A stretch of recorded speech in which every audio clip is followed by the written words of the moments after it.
On this episode of Locked On Angels, the Angels get a come-from-behind win against the best team in the American League.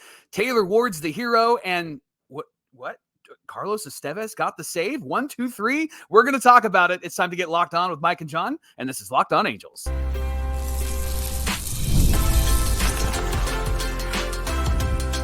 You are Locked On Angels, your daily Los Angeles Angels podcast.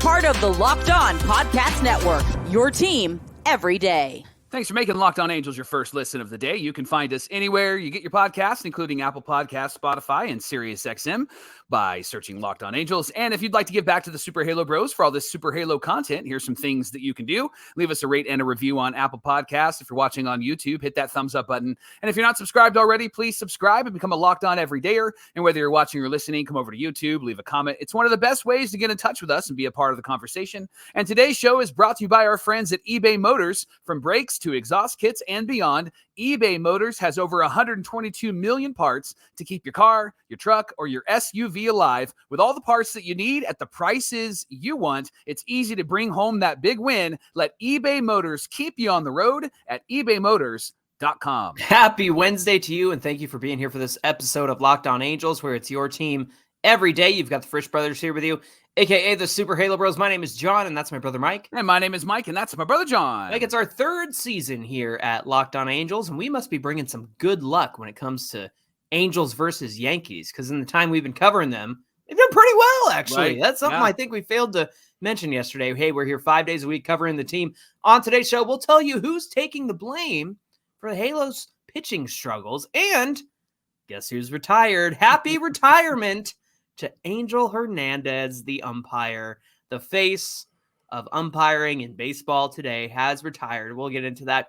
But first, Mike, let's recap that big comeback victory from the Halos. The Angels won 4-3. Now, I want to know the alternate universe, the multiverse version of your notes before Taylor Ward hit that 2 RBI double. Was there a version of your notes that existed in the 8th inning with 2 outs? Well, here's the reality, John, is that I have just decided that when I put notes together, I'm only putting notes together after a few things happen. Okay. And then I type it out. What I was doing in previous games is I would type out as the action was happening. And I realized that that was really bad luck. It was my fault. It's my fault why the Angels are not good. But in the games that I'm keeping track where I just go, okay, that happened, and I'm going to wait and see what happens next, and then good things happen, then I put that in my notes. It also saves me a lot of time. So yes, the alternate universe, it's blank. Okay, that's fair. Yeah. That's fair. Johnny, the Angels did win this game 4-3, and it got started with a bang. Juan Soto hit a bomb to right field. He crushed that pitch. Looked like it was going to go foul.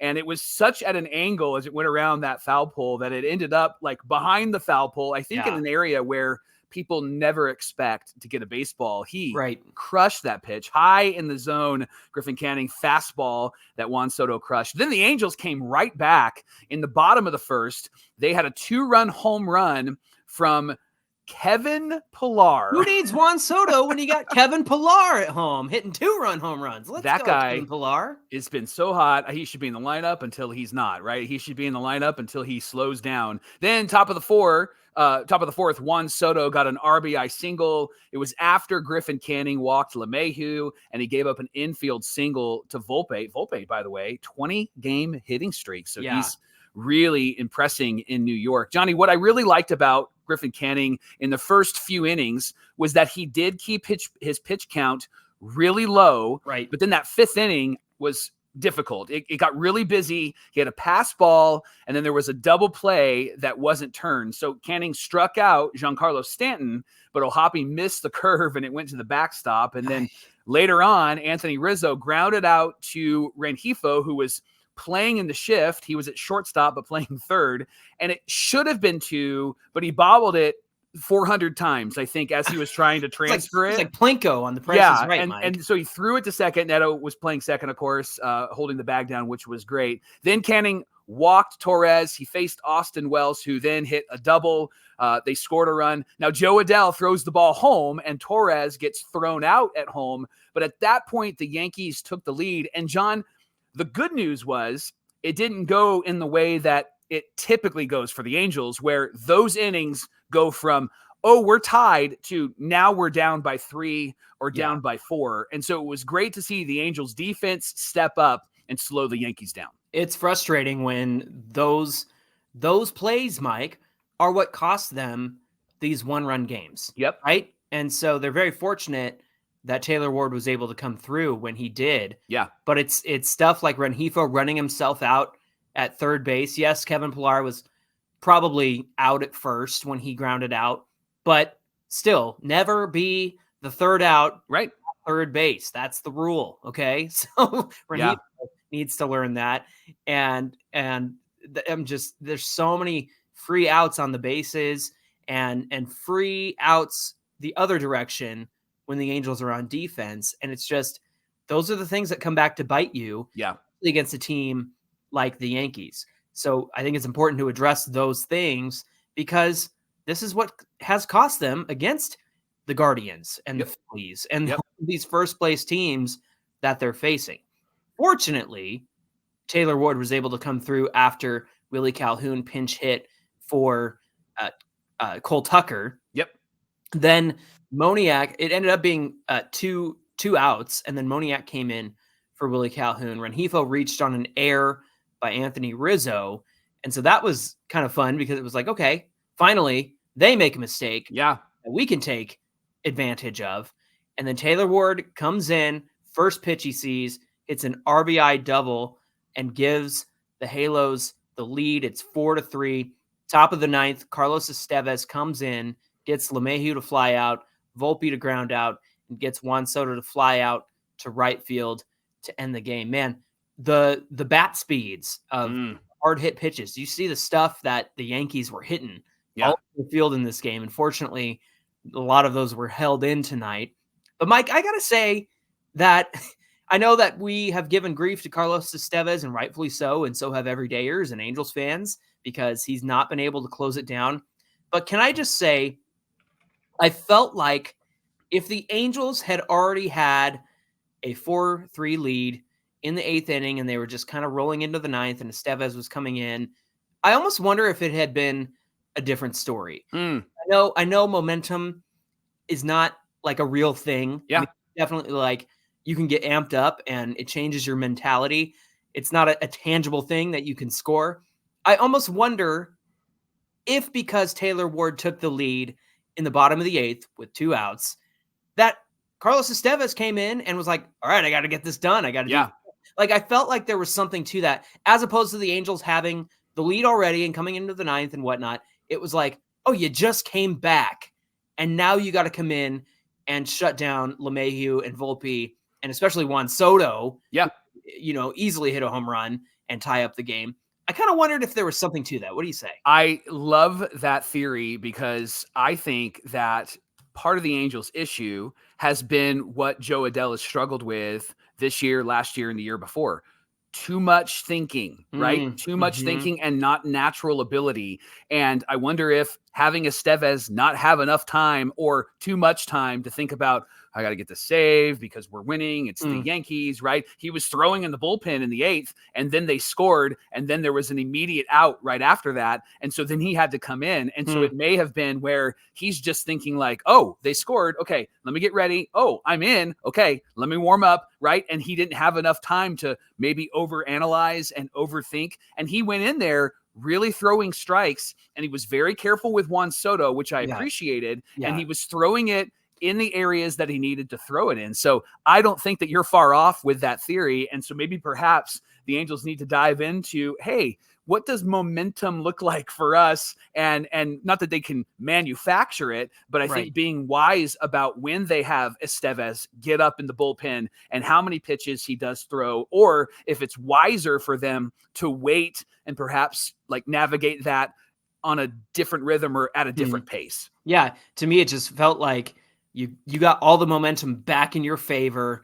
You've shut down that Yankee offense for 3 innings at this point. Yeah. And you just took the lead, and the very next inning, Carlos comes in and is able to do a good job and navigate those hitters really well. And he had Aaron Judge on deck. And so it was like, you either walk Soto, you either give up the home run, or you face Aaron Judge, and he got him to fly out, which is really great. Mike, want to hear your thoughts on Griffin Canning. He went 5 innings, 9 hits, 3 earned runs, 2 walks, and 5 Ks on 90 pitches. Feels like a typical Griffin Canning start. What do you say? Yeah, it felt like a typical Griffin Canning start. A lot of hard hits. There were a lot of quick at bats and a lot of really strong contact, but they were hit at people. And I guess you can't ask for anything more than getting outs, right? But it just felt like every hard hit was hit to somebody, and the Angels got lucky, I guess, right? Like the expected batting average. I would love to see what the Yankees' expecting batting average was from last night. Can I just go from reasonable Mike to unreasonable fan for just a moment? Sure. The Yankee fans, I know they love their team, but not every hit is a home run. So I need you to temper your reactions. Now, I know that's probably a Yankee fan that found us and is like, well, you're mad because your team sucks. Yes, I'm mad because my team sucks. But every hit last night was, it's not a fireworks show. It's not the 4th of July. To shortstop. That is not a home run. But that was literally and by the way, since I'm on this rant and I've already just hit the ire of Yankee fans, please. Yankee Stadium is a great place to do the roll call. Stop doing it on the road. You live in Southern California. You're not a true Yankee fan. Stop doing that on the road, right? And here they are. You're right. Everything you're typing, it is absolutely right about me. I hate that my team sucks. I hate that we're losing. I hate all of that. However, Yankee fans, I need you to be a smarter baseball fan. Wow, Aaron Judge popped out. Once. Come on, ridiculous. Okay, this is the best. This is the greatest moment in Locked On Angels history because for once, I'm not the one doing the ranting here. That's fantastic. Hey, the Angels are 21-33. They're 7-19 at home. And we want to thank you for making Locked On Angels your first listen today. The Angels are back at it tonight, 6:38 Pacific time. It's Tyler Anderson versus Luis Gil. He's been lights out for the Yankees this year, but so has Tyler Anderson. So we'll see what gives in the pitching matchup. You can catch every pitch of the Angels hometown broadcast on SiriusXM with the SXM app. Just search Angels. Coming up on I just keep thinking about coming up on Locked On Angels. Who's taking the blame for the pitching struggles? Hint: it's not a pitcher. It's not the pitching coach. We'll tell you who it is coming right up. Everydayers, John and I are big fans of eBay Motors because they are so helpful when the car is struggling or you need parts.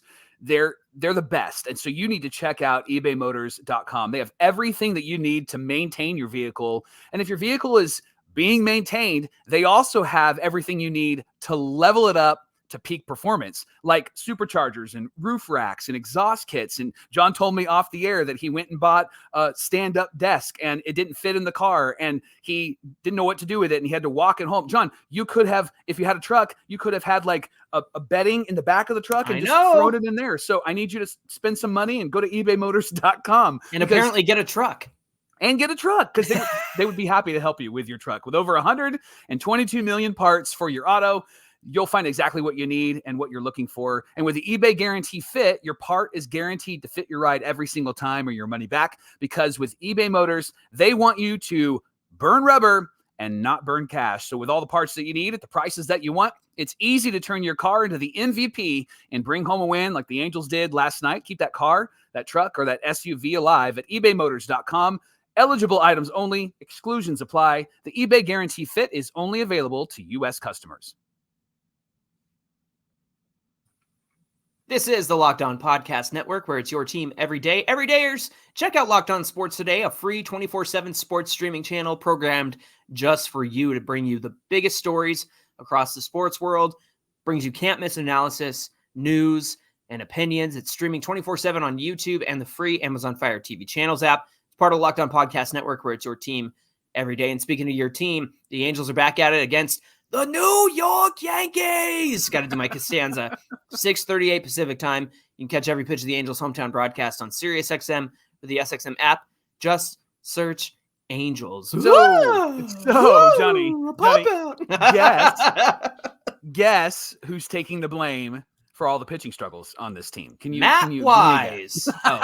Yes. No, he's with Chicago now. He's gone now. Logan O'Hoppe, according to an article from Jeff Fletcher, who, by the way, is crushing it lately with a lot of Yeah. really good, insightful articles. So you need to check out Jeff on Twitter, and then you need to subscribe to the OC Register. But Logan said that when there is a crooked number on the scoreboard, it's not fun and you feel guilty about it. You do all of the work to make sure that doesn't happen. He said it's part of my job, his job, and that's why he's there, to win games and to get these guys through it. And I'm not happy with how I've been doing it. That quote was after an Angel loss, and O'Hoppe vowed to continue to improve. Now, since that day, the Angels pitching has had a few encouraging signs, and the same can be true for Logan O'Hoppe in his role in the process. He said, I'm not going to sit there and tell you that I feel like I'm more good than bad right now, although I feel like I'm definitely improving. There is some inexperience and there are opportunities to grow,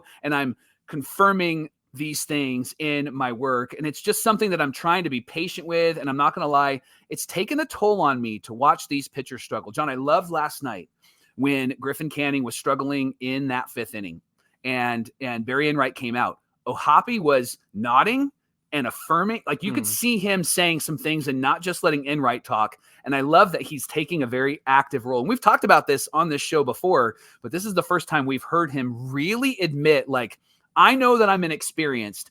I appreciate the time and the effort to grow. And it feels like he's taking the appropriate steps to get better as a receiver for all of our starters. Yeah, I love the way that Jeff wrote this. He says, the discussion about O'Hoppe's role with the pitchers requires some nuance. Yeah. Nuance, Mike. Hey. I thought everything in baseball was black and white and left and right. And no, this is, you got to take the good with the bad and discuss both sides. I get that.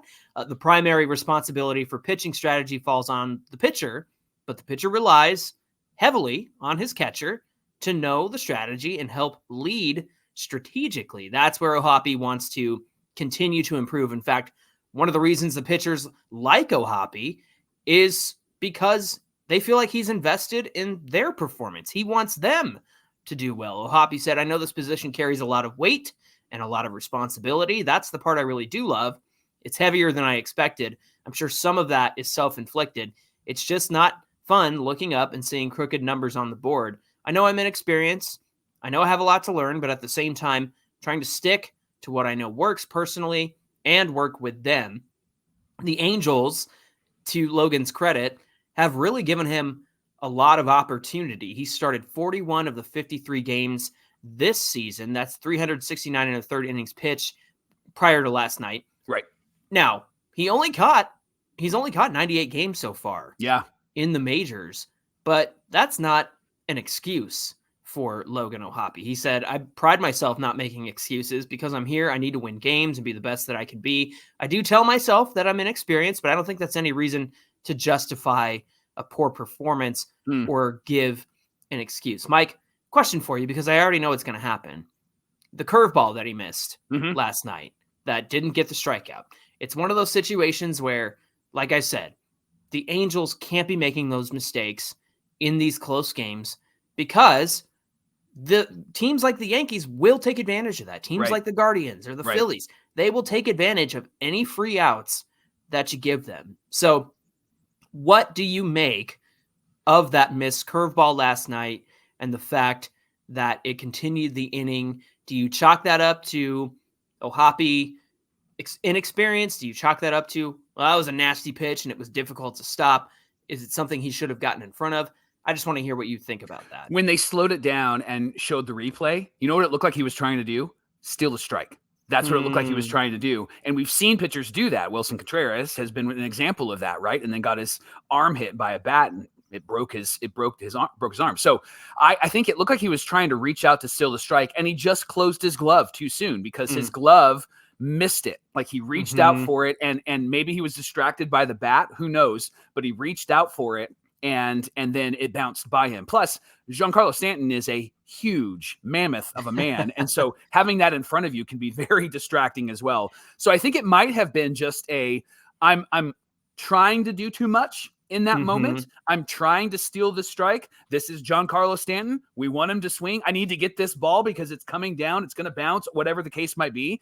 And I think that maybe it was Logan And this is inexperience. It was him trying to do a bit too much when he doesn't necessarily need to do those things. Yeah. What he needs to do is just be consistent behind the plate and call a good game and get the pitches that he needs to get. And I love that he was stealing some strikes last night in the zone. That was great to see as well. But I think in that moment, it was just him trying to do too much. Logan O'Hoppe going from considering himself the problem with the Angels starting pitching to I want to see him become the solution. Yeah. Like, I want to see him become somebody that, these guys really rely on. And number one is that I love that the starting staff feels like he's invested in their work. And again, I think it just comes back to the inexperience. I think it comes back to stealing a strike when you don't need to. Yeah. Even though you really want to get Giancarlo Stanton out and doing something like he did last night.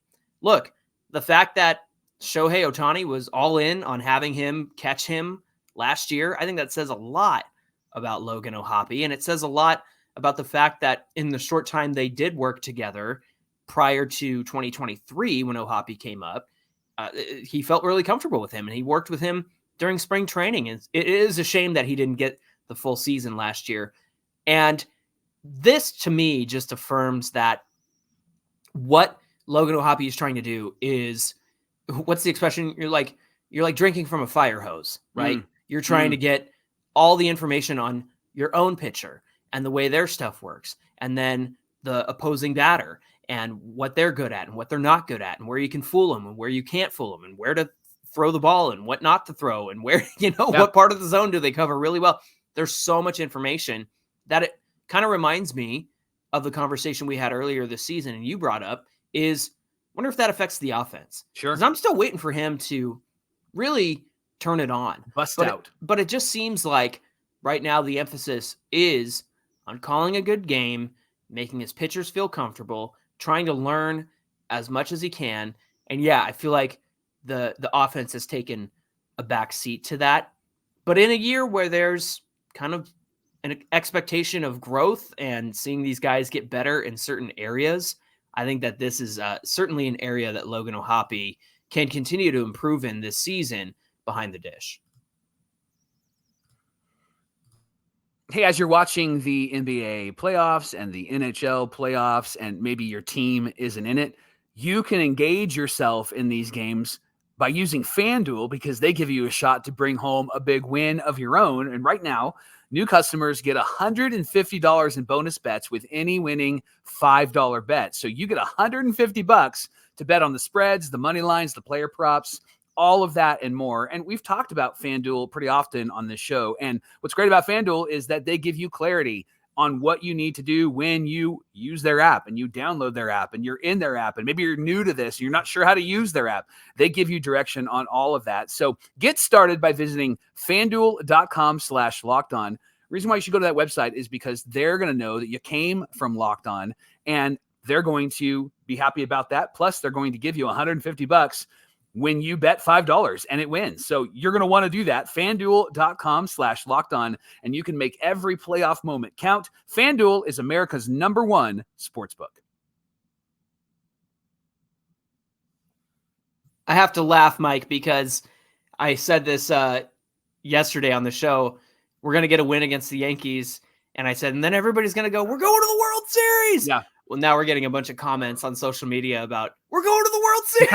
So they're throwing it back in my face. I love you guys Angel are the fans. You guys are the best. You everydayers are just hilarious. We got to enjoy these wins. And we also need to enjoy the retirement of Angel Hernandez, right, Johnny? Mike, I said this yesterday. It's the first good call of Angel Hernandez's career to retire and spend more time with his family.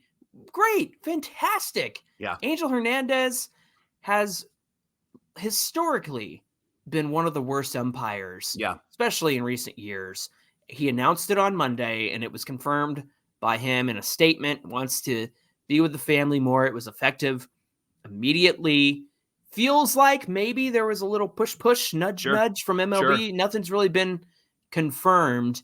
Mike, I had to laugh because was it Joe West who came out in defense of Angel Hernandez and said, when you look back on it, he's really not that bad, and people make a big deal out of it. No, it takes one to know one, Joe West. And you were no pillar of virtue behind the dish either. Right. But I had to laugh because a lot of people brought this up, and not to get into anything that we don't need to be getting into, but Angel Hernandez at one point sued MLB because he wasn't getting playoff assignments.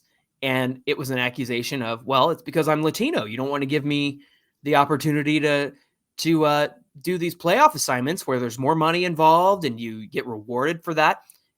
And all they had to do in court was wheel out a video on a TV of Angel Hernandez's performance. And the judge was like, yeah, there's nothing to your argument here, buddy. Right. And I'm throwing this case out. So it was, on one hand, he did say that he was proud, to be representative of his Latino heritage. And I think that's really great. And then even some good comments, like Aaron Boone said, look, I know that he's not been great, but the man himself is a good person. And that's the thing about some of these guys that we get so frustrated. I get so frustrated. I'm super guilty of it.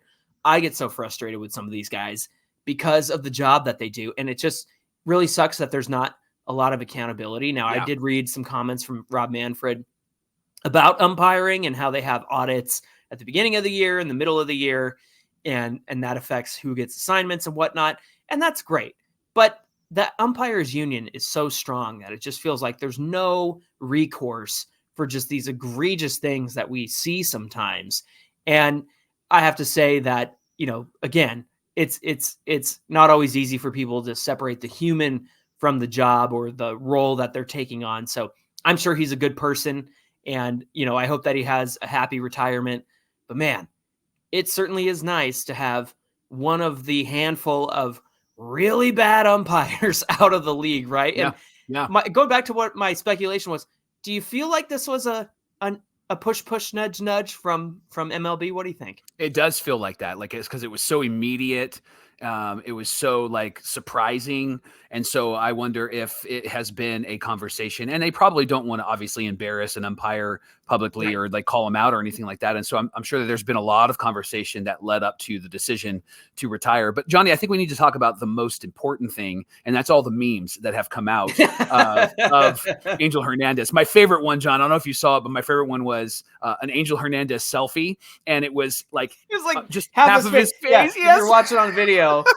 I'm posing for you. There we go. It was an Angel Hernandez perfect selfie because it was way outside, which I thought was really great. Another one is where he signed, when he signed his retirement papers, he thought it was a contract extension, and then his name was up on the right hand corner instead of on the line, which I thought was great. And then I forgot about this. Steve Mongo McMichael played for the '85 Bears, and then he was a wrestler. He sang the "Take Me Out to the Ball Game" 7th inning stretch at the Cubs in the '90s. And it was right after a terrible Angel Hernandez call. And so he said, "Cub fans, are you ready? And don't worry, I'm going to have a talk with that home plate umpire." And Angel stood and just stared at him the whole time. And I'm like, it's Mongo McMichael. He's you don't huge. Want to mess with that guy. Towers over He you. will suplex you because he did wrestle, right? Not very good wrestler, but a wrestler matter. nonetheless. I'm sure he could take Angel on. So, But yeah, I think guys like this you're right. The human side is a totally different story than the professional side and his job. And it just felt like he was always making terrible calls. It was AJ Persinski that said yesterday that Angel told him, well, now that they got the replay, I don't have to be so on and I can use the replay. They can just make sure the calls, get fixed. So AJ said that was a personal conversation he had with Angel. And so that's annoying. Yeah. I dislike the narrative out there. Well, we're not ready for, robot umps, or we're not ready for this. I really think that they need to adopt in Major League Baseball the called strike 3 or the strike where you just tap the top of your head. The challenge system. And they turn around and they can, it takes 15 seconds and it's worked out. It's worked out. And so I think that if anything needs to change, if they're not going to go to complete robot umps, they need to go to that. And I know the narrative out there also is it takes the human element out of baseball. That the human element's annoying. It's really annoying. I want them to get the call right. If he's safe, then let's call him safe. If he's out, let's call him out. If it's a ball, let it be a ball. If it's a strike, let it be a strike, because too many calls have gone against the Angels over the years, and it's annoying. And so I would love, let's just get the calls right. I don't want the human element. I don't need to get mad. I want to get it right. Yeah, I love that. Okay, big question here. And I think there's some personal feelings involved in this one. Who's next?